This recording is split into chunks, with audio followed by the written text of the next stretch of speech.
দোকান থেকে কিনে নেওয়া ডালপুরিগুলো খেতে কিন্তু দারুণ লাগে। আর একদম নিরামিষ হওয়ায় যখন তখন যে কোনো সময় খাওয়া যায়। তবে একটু চেষ্টা করলেই কিন্তু এই ডালপুরিগুলো খুব সহজে বাড়িতে তৈরি করে নেওয়া যায়। সবার প্রথমে এখানে 1 কাপ ছোলার ডাল একটু ভালো করে ধুয়ে ঘন্টা দুয়েকের জন্য ভিজতে রেখে দেবো। ডালটা ঘন্টা 2-3 আর যদি সারা রাত্রির ভিজতে পারে তাহলে সব থেকে ভালো হয়।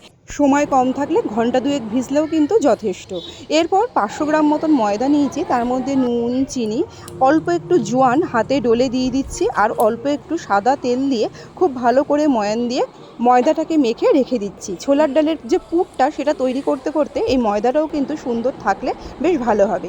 এরপর যে ভিজিয়ে রাখা ছোলার ডালটা যতটা সম্ভব জলটা ছেঁকে নিয়ে একটা মিক্সিং জারের মধ্যে দিয়ে একটা পেস্ট তৈরি করে নেব। তবে পেস্টটা একদম মিহি করে ফেলবো না, একটু দানা দানা রাখলে ভালো হয়। একটু দানা দানা ভাব থাকলে যখন পুরিটা খাওয়ার সময় তখন কিন্তু বেশ খেতে ভালোই লাগে। আর ডালটা যতটা সম্ভব একটু শুকনো করে বাটলে এরপরে যখন কড়াইতে দেব তখন কিন্তু টাইমটা অনেক কম লাগবে। নইলে জল জলে থাকলে জল ভাবটা মারতে গিয়ে অনেকটা সময় চলে যাবে। এরপর কড়াইতে 2 চামচ মতন তেল দিয়েছি। তেলের মধ্যে অল্প একটু কালো জিরে, সেই সাথে থেতো করে রাখা আদা, কাঁচা লঙ্কা আর অল্প একটু হিং দিয়েছি। হিংয়ের পরিমাণটা ছোটো যে চা চামচ সেখানে অর্ধেকেরও কম। এই হিং, আদা, কাঁচা লঙ্কা আর কালো জিরে থেকে খুব সুন্দর একটা গন্ধ বেরোনো পর্যন্ত একটু ওয়েট করব। এই গন্ধেতেই কিন্তু পুরিটা খেতে বেশি ভালো হবে। এরপর বেটে রাখা যে ডালটা আছে সেটা দিয়ে দেবো। এরপর কাজ হচ্ছে ডালটাকে একদম শুকনো করে ঝুরঝুরে করে ফেলা, তাহলেই কিন্তু পুরটা একদম রেডি হয়ে যাবে। আর এর মধ্যে অন্য কোনো মশলা দেওয়ার প্রয়োজনই পড়ে না, শুধু একটু পরিমাণ মতো নুন আর একটু ভালো কালারের জন্য অল্প একটু পরিমাণে হলুদ আমি এর মধ্যে ব্যবহার করেছি। এরপর পুরো জলটা যখনই টেনে নেবে আর যখন কড়াই থেকে একদম ছেড়ে চলে আসবে তখন বুঝে নিতে হবে পুরটা কিন্তু রেডি হয়ে গেছে। পুরটা এরকম ঝুরঝুরে থাকলেও কোনো ব্যাপার না, যদি মনে হয় হাত দিয়ে একটু ডলে নরম করে নেবেন সেটাও কিন্তু করে নিতে পারেন। এরপর মেখে রাখা যে ময়দাটা ছিল একটু ডলে নিলাম, ডলে নিয়ে একটু বড় বড় সাইজের পুরি আমি করব সেই হিসাবে কিন্তু লেচিগুলো কেটে নিচ্ছি।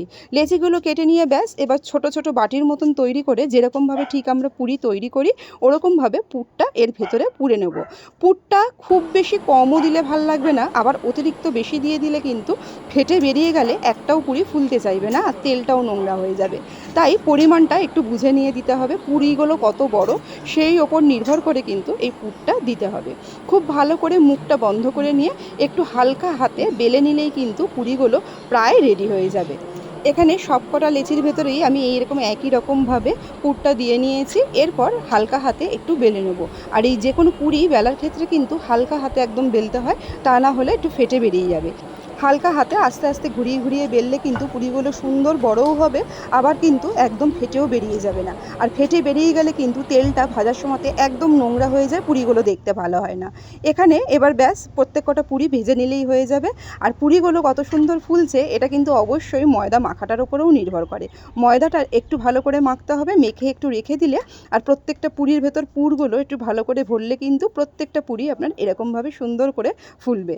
আর প্রত্যেকটা পুরি যদি এরকম সুন্দর করে ফোলে তাহলে কিন্তু যেমন দেখতে সুন্দর হয় তেমনি খেতে নরম হয়। এই পুরিগুলো খেতে সবথেকে বেশি ভালো লাগে খোসা সমেত যে মিষ্টির দোকানের আলুর তরকারিটা হয় সেই ধরনের আলুর তরকারির সাথে, নইলে একটু পাতলা করে ছোলার ডাল করলে তার সাথেও কিন্তু খেতে বেশ ভালোই লাগে। আর এই পুরিগুলো তৈরির ক্ষেত্রে ফোড়ঙে যে হিংটা দিলাম সেটা কিন্তু একদমই বাদ দিলে চলবে না, ওটাই কিন্তু এর আসল ফ্লেভারটা বলা যেতে পারে। তো এই ছিল আজকের ভিডিও আর রেসিপিটা কেমন লাগলো আমাকে অবশ্যই জানাতে ভুলবেন না। রেসিপিটা যদি ফেসবুক পেজ থেকে দেখে থাকেন তাহলে পেজটা একটু ফলো করে নেবার অনুরোধ রইল। আর যদি ইউটিউব চ্যানেল থেকে দেখে থাকেন তাহলে চ্যানেলটা একটু সাবস্ক্রাইব করে নেবার অনুরোধ রইল। দেখা হচ্ছে পরের কোনো ভিডিও নিয়ে, পরের কোনো রেসিপিতে। ততক্ষণে ধন্যবাদ।